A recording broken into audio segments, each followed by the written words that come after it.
Alright, so today we're going to be tying a hare's ear nymph variation, and this is one of my all-around favorite patterns. I love you can fish it Euro nymph style with a dry on top, dry fly, for like a strike indicator, or you can just fish it as a plain nymph, just casting it near the shore in the slower areas. It's a great fly for trout. I've had luck on it for panfish, and even the occasional bass will come and take this one. But yeah, let's get to tying. The materials you'll need for this one are, for the tail, just a cock hackle in brown. For the body, a hare's mask. For the wing case, pheasant tail. And then for the hook, I use a size 16 for these ones. So yeah, let's get to tying.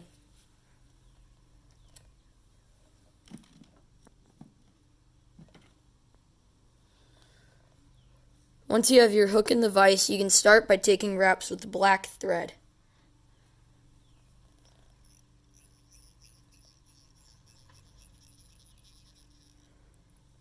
I bring my thread base all the way to around the barb of the hook.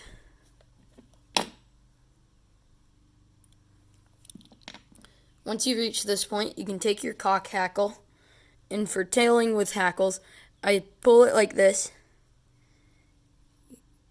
get it to look like this with my index finger and thumb. Then I trim off what I'm gonna need, square the butts, then I place it on the hook shank, take one or two wraps to secure it, and wrap back the tag end. This will often look a bit messy, how you can see mine looks, so I just pull it back and take wraps back to the very end of the thread base to clean it up.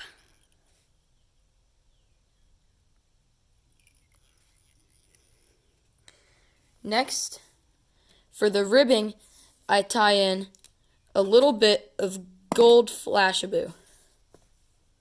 You want a smaller rib than tinsel is going to give you, which is why I use this instead of a gold tinsel. This stuff's slippery, so you want to take tight wraps. If you want to tighten up your wraps, you can push the thread with your finger, as you can see I'm doing, to tighten it up. Or you can just put more pressure on your bobbin than usual. Bring that back to the base of the tail. And now for the next part, we're going to need your hare's mask. I'm going to talk a little bit about hare's masks first because I feel this is a very good thing to have. You can use all of the different colors you see on it for dubbing.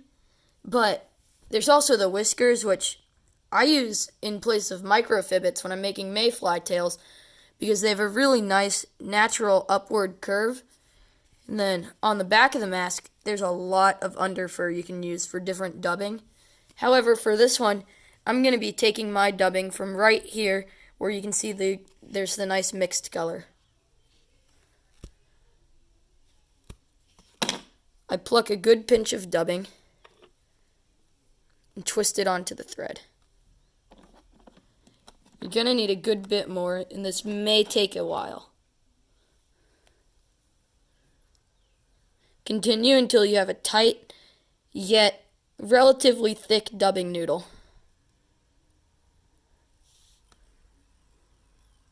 Take wraps to dub the body. This fly does have a bit of a larger and wider profile than most nymphs, so I use a good bit of the dubbing. Sorry, I've just got to pull my dubbing. You can pull your dubbing and get it in one place before you begin tying, and I actually recommend that as opposed to what I'm doing, where I'm just kind of plucking it as I go. It takes a bit longer for the tying process when you do what I'm doing. Now bring it to around here, and bring your thread to behind the hook eye if you have a rotary vise. Take your flash and hold it at an angle coming upward from the body, and rotate the vise. Grab it with a tight wrap of thread and take many more going back to the base of the body. Trim the excess and tie it down. Next, you're going to need pheasant tail, which pheasant tail is also a very versatile material, but I talked a bit on that in my craft store materials video because this is a tail I got from a craft store.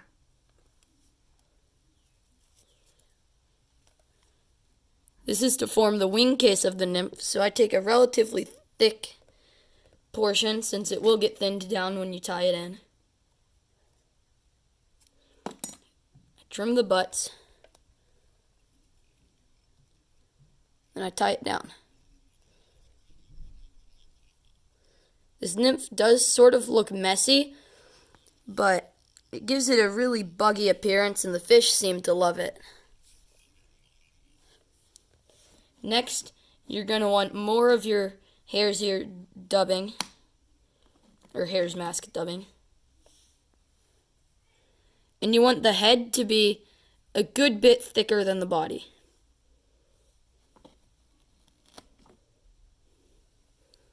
That's why I get a nice and really thick dubbing noodle.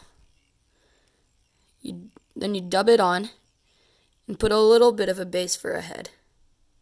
Next, you're going to want to take your pheasant tail wing case and stretch it over the top as shown. I generally push it in with my thumb or pinch it and then take a tight wrap to secure it. From here, I simply come in with my scissors and trim away the excess.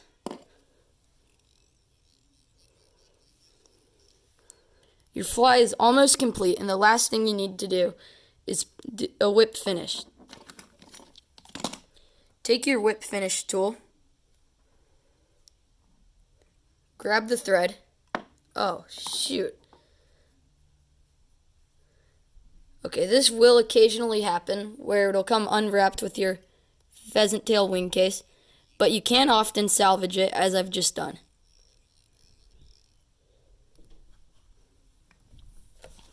Okay, now, assuming this doesn't happen, take your whip finisher and do a 5 or 6 turn whip finish. Oh, sorry, I got it snagged up right there. See, my thread snapped back there. But the whip finish was still complete, so my fly is now complete. You can do a drop of head cement. When I work with head cement, I prefer a water-based head cement like this Loon head cement. And I just apply a very small drop and allow it to soak into the thread. Thank you for watching this. If you enjoyed this video, please subscribe.